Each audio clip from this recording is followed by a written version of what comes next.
Hello, this is Matt on the Moon Lambo channel. Here's an exciting sounding headline from the Crypto Basic. Top Ripple lawyer says SEC has abandoned its $2 billion demand. And I'll show you the exact wording, but they're referencing Stuart Alderati, Ripple's chief legal officer, and that's pretty close to what he said. It's pretty close.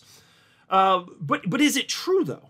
Is it true that the SEC has abandoned its $2 billion demand? I will tell you at the outset of the video emphatically, the answer actually is no. I'm a huge fan of Stuart Alderati, but with all the respect in the world, I must insist that, and it's not a matter of opinion, it's a matter of fact. It's a matter of fact that he happens to be mistaken. And, you know, I've been, yesterday, so I didn't put out any content on YouTube yesterday, but I did a fair bit of tweeting on social media platform X. And I'll just tell you that there are way too many people, like allegedly we're all adults, but there are way too many people that when they see an idea that is different from someone else's, they'll assume that that's some sort of aggressive move. But if we're all just being adults, like if somebody's wrong, can't we just make a matter-of-fact statement and then not assume that because somebody's telling somebody else that they're mistaken on something? Can we just assume that that doesn't mean we're now enemies or something like that? That is so childish. I have all the respect in the world for Stuart Alderati, but I'll tell you this, if I'm wrong, I want somebody to tactfully tell me I'm wrong so that I can stop being wrong. And I'm willing to bet Stuart Alderati feels the same way as far as a general approach to life. And I would hope that everybody would feel that way. Unfortunately, not everybody does. But I'm going to break this down and explain in great detail why I am correct. But before going further, I do want to be clear. I do not have a financial background of any kind. I am not offering financial advice, and you definitely should not buy or sell anything because of anything I say or write. I'm just an enthusiast who enjoys making YouTube videos about crypto-related topics, but just as a hobby and just for fun. And by the way, I do have a couple posts from attorney Jeremy Hogan, and attorney Hogan agrees with me. I will show you exactly what he had to say here. And also, by the way, Cointelegraph got this right. Here's a headline from Cointelegraph, and they're not exactly friendly to Ripple or just the XRP community broadly speaking, so they were probably happy to report this, but they are correct.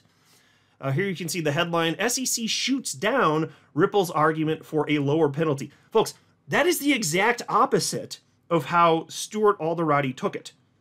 It's the exact opposite. How did this happen? Well, I'll explain you.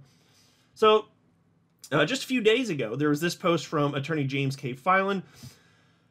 SEC has responded to Ripple's letter regarding the Terraform Labs consent judge, and then he shared this, so shout out and credit as always to attorney Filan. I did probably like a 25-minute long video breaking this down in great detail so that there would be no confusion as to what was going on here, and after that, it still became very clear to me that a small percentage of the XRP community actually knows what I know. So I'm trying to spread the message, and if you saw my video, then you probably know, right? If you watch the whole thing, you know. But I have the sense, and this is kind of rare, but like I think the majority of the XRP community mistakenly believes something that isn't true. And so I'm just trying to set the record straight here. And again, it's not a matter of an opinion. It is fact. What I'm saying is, this is not my opinion. This is fact. I'm stating factually, this is what the SEC wrote. It's on your screen. So I do want to explain this. But first, here is the post from Stuart Alderati, who, again, I'll say for like the third time probably in this video, I'm a huge fan of nothing but respect for this man. But if there's a mistake, like, should I just what? Like, I just need to not say anything? Just pretend like a mistake doesn't exist? Like, that's not the right approach to life. I just need to shut my mouth because he's Stuart Alderati? No. Come on. So anyway, here's what Stu said. The SEC is raging. Ripple defended itself, agreeing to nothing. The court gave clarity that XRP is not a security. There are no victims to compensate. And worst of all, for the SEC, Ripple is thriving. Pause. I got to pause right there. I agree with all of that. I agree. So that means I agree with almost 100% of what he wrote in this post. All of that is true. The last sentence is incorrect. The last sentence from Stuart Alderati is, but at least SEC seems to have abandoned its absurd demand for $2 billion. Except for, not only is that not the case, and he is wrong. Again, I say it with all respect. Not only is he wrong about that, the SEC literally stated the opposite of that in the very last sentence. And so I will break this down. I don't want to have a full rehash of my 25-minute video where I went into every little nuance of this. I'm not going to do as much of that today. I'm going to share with you additional perspectives. But I do still need to explain it for anybody that missed that video, so I will do that for you. I'm going to do that breakdown. I'm just going to do it as quickly as possible. So I did respond to Stuart Alderati the other day, and I wrote, I hate the SEC, and I'm a big fan of you. But that's not the case. And so the reason that I wrote that is, well, it's first of all true. I hate the SEC, and I am a big fan of Stuart Alderati.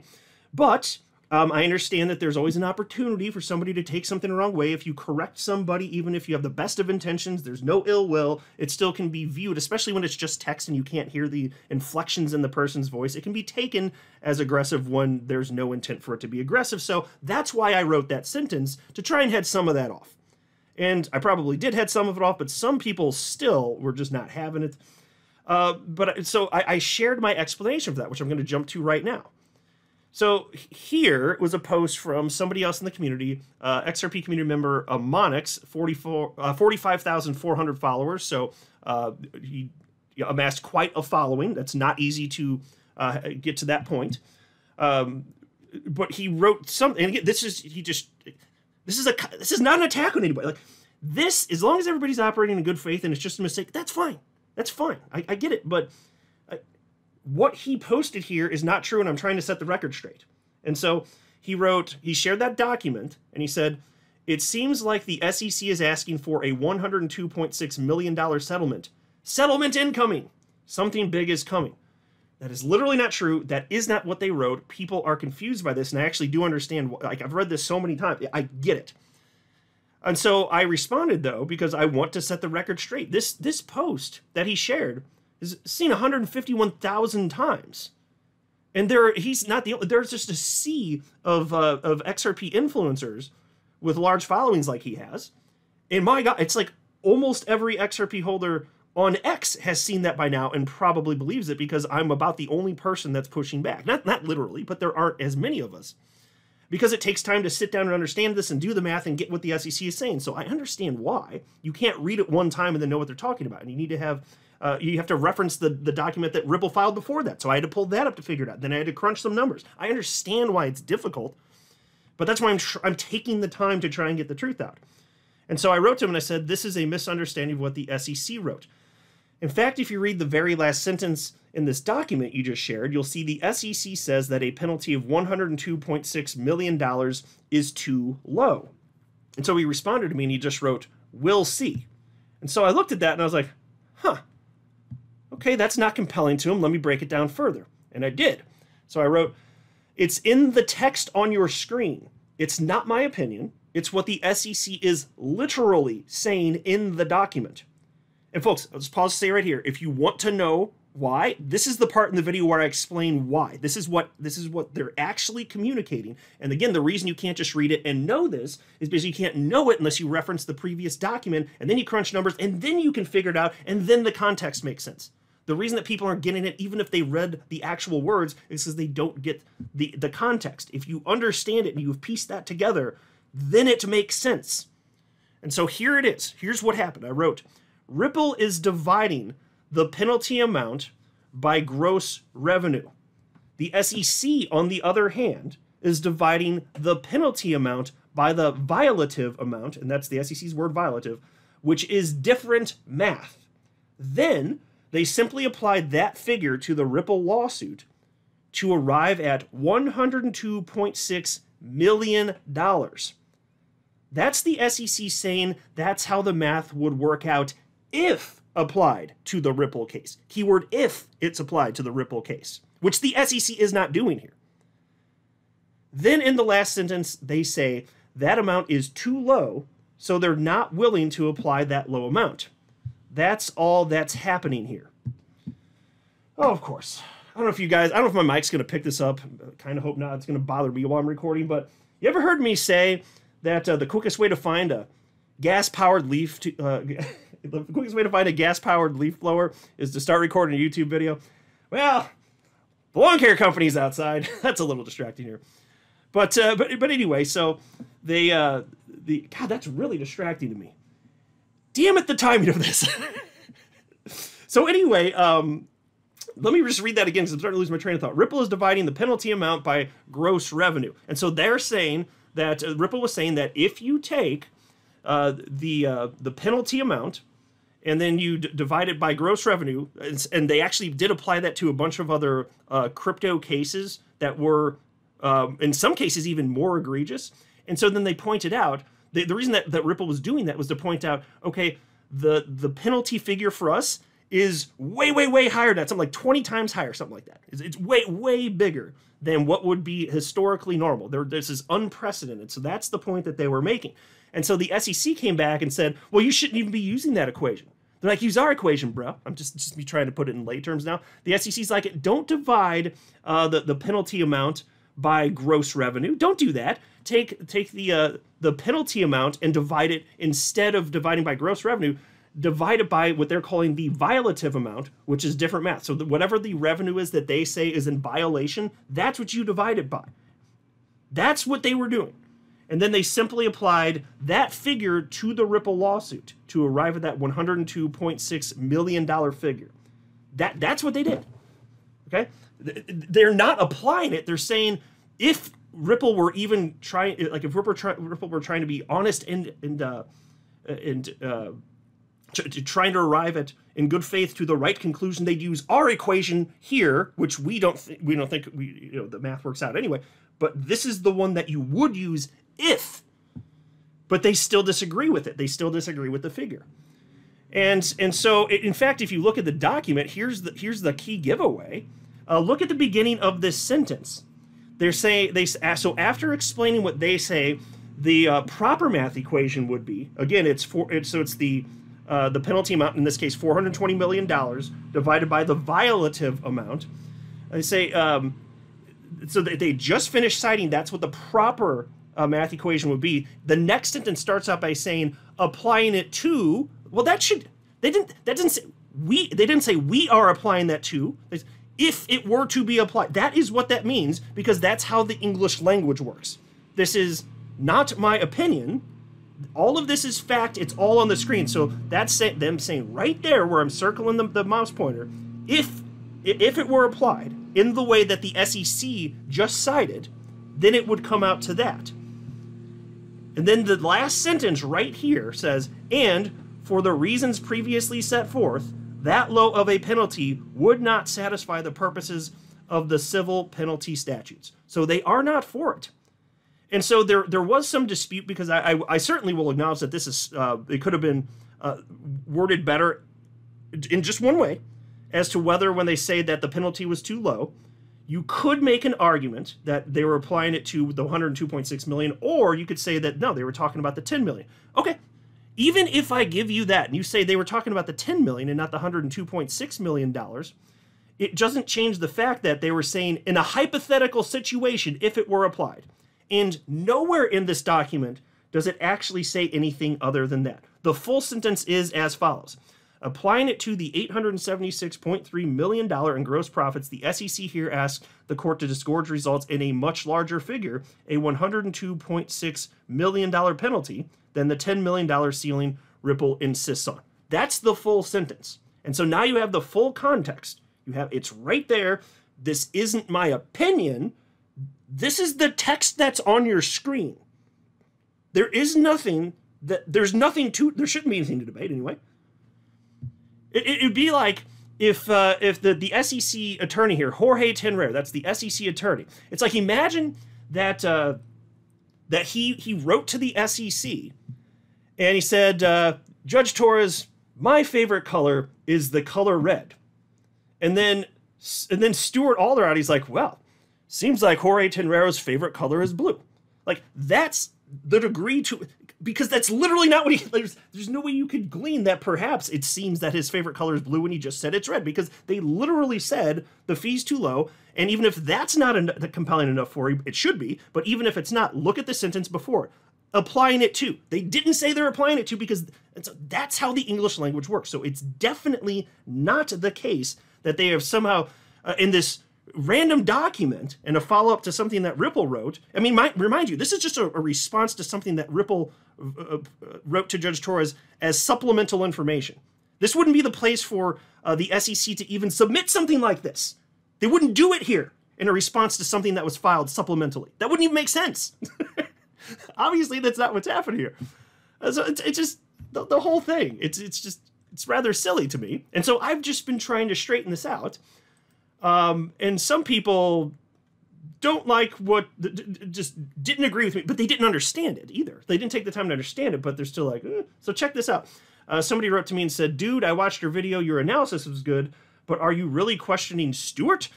And I wrote, I'm not questioning him. I'm respectfully alerting him to a factual inaccuracy. I still think he's the man.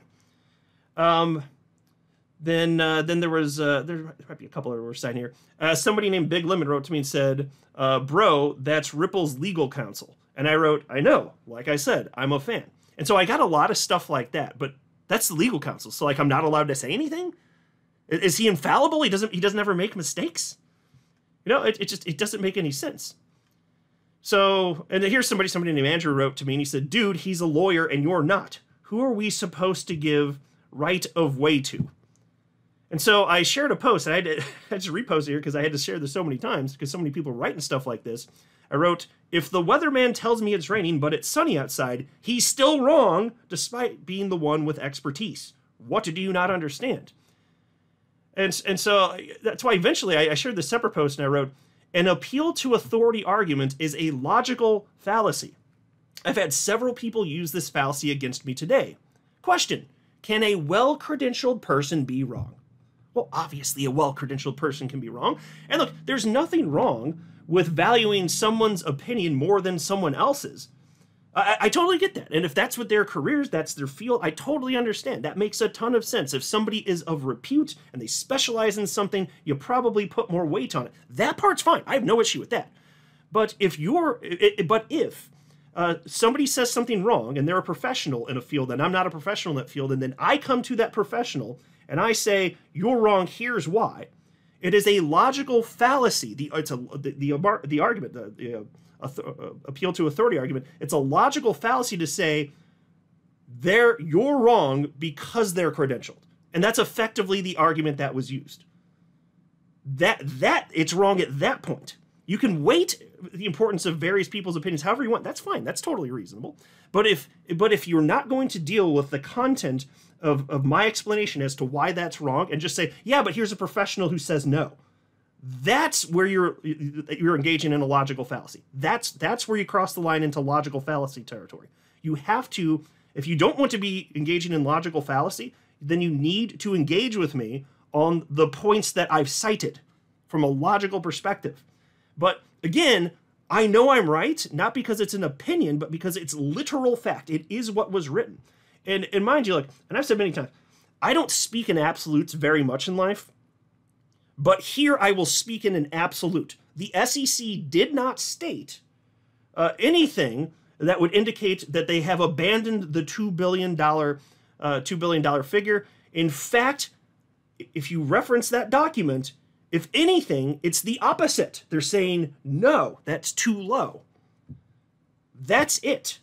Because that's how the English language works. That's how logic works. That's it. It's not my opinion. It's what they said. Period. And so here, I shared this post, and this was 2 days ago. I wrote, I'm seeing wildly incorrect interpretations of this document from multiple XRP influencers. They're saying that this new SEC document to Judge Torres shows the SEC is now interested in settling with Ripple for $102.6 million. And then it went on a little bit further, and I was just citing, no, that's not true. And so somebody tagged attorney Jeremy Hogan, said, where's Attorney Hogan when we need him? Because there's been all sorts of confusion over this. And again, I already explained that I understand why there is confusion. But if you understand the content, then there's no longer any confusion. I just understand why there is on the surface anyway. And so Attorney Hogan agreed with me. He wrote the following. I agree with Matt on how this is not being interpreted correctly by some on Twitter. And then he wrote also me, what are the chances? And he shared this 7-second clip where, and this is some time back, I don't know if it was however many months ago, he made a prediction that the penalty actually would be $100 million. And I've reported that on this channel, and he may be right.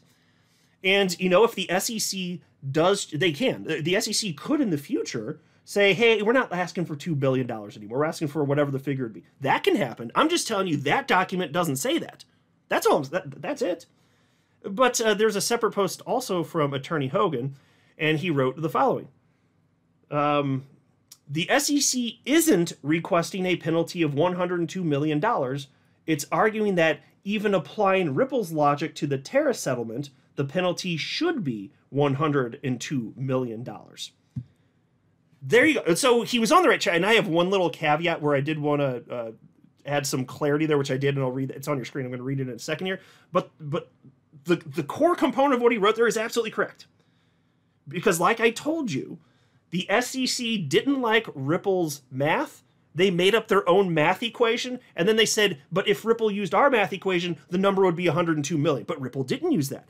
And the SEC just said, if it were used. And so here's Attorney Hogan saying, yes, that's right. They're saying, like, that's what it would be. And so I had one point of clarification. I wrote to him and I said, to clarify, it's actually the SEC that applied that logic. So if you look again at his post right there, he called it Ripple's logic. And so it was just a friendly response to clarify. It actually isn't Ripple's logic. That's the only little asterisk there I wanted to add. It is the SEC that applied that logic. And so I wrote, and to explain that, I said Ripple divided by gross sales, the penalty amount, of course, but the SEC divided by the violative revenue, and that's the math used to come up with $102 million when applied to the Ripple lawsuit. And even then, there are people that were giving me crap about this, and like this guy who wrote, I think Jeremy was clear, so obviously, okay. And then somebody here wrote, Andrew, and he wrote, Matt, you're just going after all the lawyers this week. And I wrote, I'm not going after anyone, especially not Jeremy. Just sharing information. Is that not acceptable to you? And so it's just amazing to me, like, for someone to think that I'd go after in some sort of aggressive, mean way, Jeremy Hogan, I couldn't admire that guy more. Like, I'm a huge fan. Am I not allowed to have an adult conversation where I'm like, oh yeah, but here, there could be a little caveat here that's actually a little bit wrong, but the rest is right, yeah? Like, am I not allowed to say that? Like, some people are adults by age only. That's what it looks like to me. Like, this is not good. So apparently, if I know something and, it's somebody like Stu or Jeremy, like, apparently I just need to shut my damn mouth, even if I know I'm right and I know they're, like, I'm not allowed to talk. I just have to shut my damn mouth and not make a YouTube video. And then let the rest of the community be wrong as well, even though I could help to make them not be wrong. Okay, I just need to shut my damn mouth. Grinds my gears, folks. Not Jeremy, not Stuart. Nobody twist that. Grinds my gears that people think that we shouldn't be able to have civil discourse and respectfully disagree and share information and tell people when they're wrong tactfully. Like, come on. There's also this headline from the Crypto Basic. XRP Army eyes $1.37, 37.5 cents price amid speculation of $100 million Ripple settlement. So this clearly went all over the place. They tell the story. They did end up mentioning me. We're down here because they were talking about Stuart Alderati and what he said. I just ran through all that. And so this article reads as follows. While Ripple's chief legal officer, Stuart Alderati, previously suggested that the SEC had dropped its $2 billion request based on their recent filing, reputable community members like Moon Lambo have argued otherwise. You hear that, folks? I'm reputable.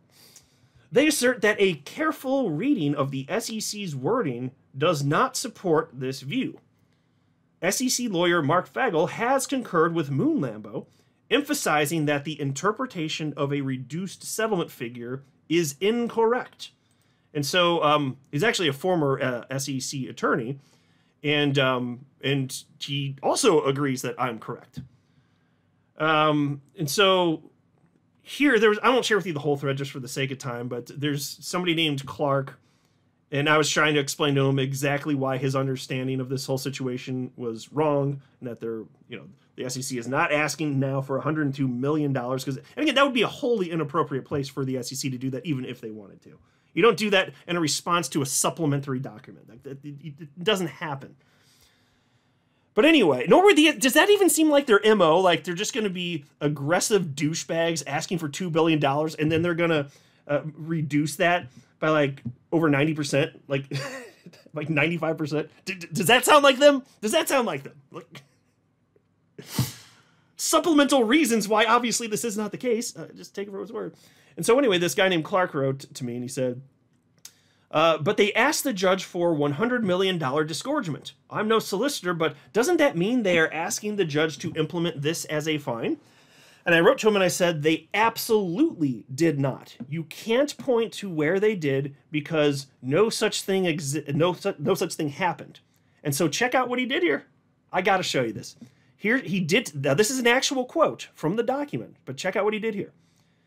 Clark wrote this quote: "The SEC here asks the court to disgorge results in a much larger figure, a $102.6 million penalty." End quote. And then he wrote word for word, well, zing, you got me there, except for you didn't at all, because what you did was, by definition, manipulative. You manipulated a sentence, reduced relevant context to make it read in a way that was not intended by the author. Here's the actual sentence. Again, it's the one that starts with the words applying it to. And I already explained what that means. Apply it. They didn't say they're applying it. They said that's if you were to apply the math equation that we just cited in the sentence before that one, here's the number you get. And again, it reads as follows. Applying it to the $876.3 million in gross profits, the SEC here asks the court to disgorge results in a much larger figure, a $102.6 million penalty, than the $10 million ceiling Ripple insists on. And so, if you remove all relevant context, including the beginning part of that sentence and the rest of the paragraph, that would make what they're saying understandable, because you actually do need the rest of the paragraph. If you rip all that out and you take just those words, there you go. That is manipulative. That is not somebody who is seeking to get to the truth. And so attorney Mark Fagel, formerly with the SEC, called him out for that, and he was spot on. He said, yes, if you delete half the paragraph, you can construct this language, but that's a categorically false interpretation of what's going on here. It's a very crypto Twitter thing to just make things up, but we actual SEC lawyers are happy to correct you. And he's right. He is absolutely correct there. That is not what it's such a misrepresentation. Taking out select words of a sentence, where if you had not taken out the rest of it, then it would directly prove the opposite of what you just cited there. It's laughable. This is what I've been dealing with, folks. So I had a lot of communications on social media platform X yesterday, despite the fact that I took the day off with the celebrating with a girlfriend's family Father's Day. But my God, it really burns my biscuits, folks. This is why we cannot have nice things. Like and this has been my mantra from the beginning of me running this channel. We need to be able to have civil discourse, and when people are wrong, we should be able to tactfully let people in our community know that they're wrong. Tactfully. Right? Should we not? So as to not offend somebody, we just need to not tell them when they're wrong, and then how is that nice? And they just keep believing false things? Like, are your sensibilities so fragile that if I tell you that you're wrong as a grown-ass adult, you'll be offended? You'll think I'm attacking you? I mean, if I am attacking you, that would be one thing, but you can kind of sniff. I understand that it's harder when it's written text, but damn. Like, why is that the starting point here? And anybody who knows who I am should assume, even if it's just in writing and you can't hear the inflections in my voice, you should still assume that I'm operating in good faith if you know who I am. Like, why isn't that the starting point? I'm not attacking anybody. Stuart Alderati is amazing. Brilliant guy. Same for Attorney Hogan. Can we stop talking about this now? I don't want to make another video about this. I do not need to make I don't need a third video on this topic. But unquestionably, I am right, and it's not my opinion. It's because that's what I am factually correct. That is what the SEC wrote.